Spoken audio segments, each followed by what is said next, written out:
8.3. It's about the differential equations.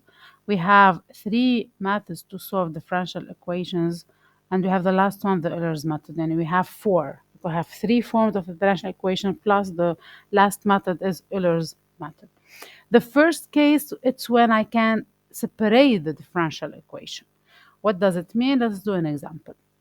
If I have, for example, to solve this differential equation, 1 plus x squared dy over dx equal 1 plus y squared.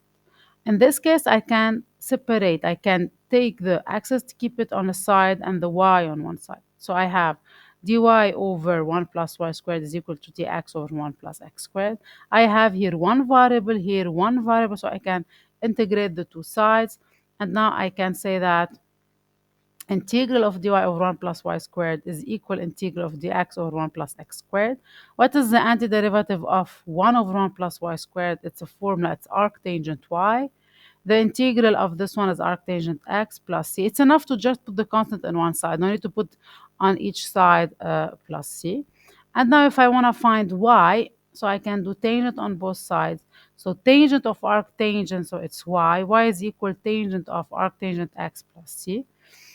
Now, if they didn't give me an extra information, I cannot find c, but they should give me an extra information. Here it's given that for y0 is 2. So if I replace x by 2, the answer should be, the x by 0, the answer should be 2. And I will have tangent c is 2, so it means c is equal arctangent 2. Now I can write that y is equal tangent of arctangent x plus arctangent 2. I can simplify this expression using the formula of tangent A plus B. It's tangent A plus tangent B over 1 minus tangent A tangent B. And then I just replace, so it's y equal tangent of arctangent x, so it's x. Tangent arctangent 2, so it's 2. 1 minus tangent arctangent x times tangent arctangent 2, so it's going to be 1 minus 2x. This is the first method. It's very simple and very easy. If I have another form, we said it's a homogeneous differential equation. In this case, I will see that I have in the equation y over x, just by itself, nothing else other than y over x. So in this case, to solve it, we need to substitute y over x by v. Let's do an example. So if I see this differentiable equation here, if I see x dy over dx is minus y is equal x squared sine x, I can divide it all by x, and I will see that I can see y over x. So here I will say let v be y over x. So my objective is to have in the equation just v and x. I don't need to see anymore the y. So it means that the dy over dx, I should change it. And then instead of this one, I'm going to have v. So you have two variables, v and x. So what's going to be dy over dx? So I have, if y is v, if you cross multiply y, it's equal v over x, v times x. dy over dx, it means I'm doing the derivative of v times x. So as I have here u times v, I have a product of two functions. So it's u prime v plus v prime u. So it's going to be derivative of v over dx times x plus the derivative of x, so it's 1 times v. And then I just replace dy over dx by dv over dx times x plus v and minus v. So I replace, and I will, v minus v will cancel. So now if you look at it, guys, I have two variables, v and x. I can take the dx to the other side. Now I can, it's separate. I went back to the first case. I can separate the two variables. Now I can integrate, and I will have v is equal, what is the integral of sine? It's minus cosine x plus c. Now we're going to go back to find what is y. So I replace v by y over x. So and I will have y is equal minus x cosine x plus cx. They should give me an extra information to find c, but here they didn't give me. So I will stop here. The third form is we call it an exact differentiable equation, and the form is I see dy over dx plus I can see a function in terms of x times y equal to a function in terms of x. So you're gonna see dy over dx plus a function in terms of x times y equal to a function in terms of x, and this one we call the standard form. We need to multiply all this equation by I we call it, it's the integrating factor. How do we find I? It's e exponent integral of px dx. Then after that, to integrate, I will do an example for sure. Let's move to the example. Let's say I have this equation here. If I divide all the expression by x plus 1, you're going to have dy over dx minus 3y over x plus y is equal x plus 1 exponent 4. I can see that I have here, look, this is the function of x times y equal to a function of x. So here what's going to be p of x? It's going to be minus 3 over x plus 1. I will find the factor I. So it's e minus 3 integral of dx over x plus 1. What is the integral of du over u? It's ln u, ln absolute value of u. So I will have e minus 3 ln x plus 1, the exponent rule for the ln. So it will be ln x plus 1 exponent minus 3. So the answer is x plus 1 exponent minus 3. It means 1 over x plus 1 over 3. And now I multiply all this equation by this. So I will have here 1 over x plus 1 cubed dy over dx minus 3 over x plus 1 4 y is equal to x plus 1. If I look at this part here, I can see that it is, as I'm saying, it's u prime v plus v prime u. So as it was a product of two functions, I did the derivative. So let's check it. If I said that u is y, what's gonna be u prime? It's dy over x, it's here. If I said this is v here, 1 over x plus 1 cubed. So it means it's x plus 1 x1 minus 3. What's going to be its derivative? It's minus 3x plus 1 minus 4. So it's this here. So it's right what I said. So all this expression, it's the d over dx of what? Of u times v.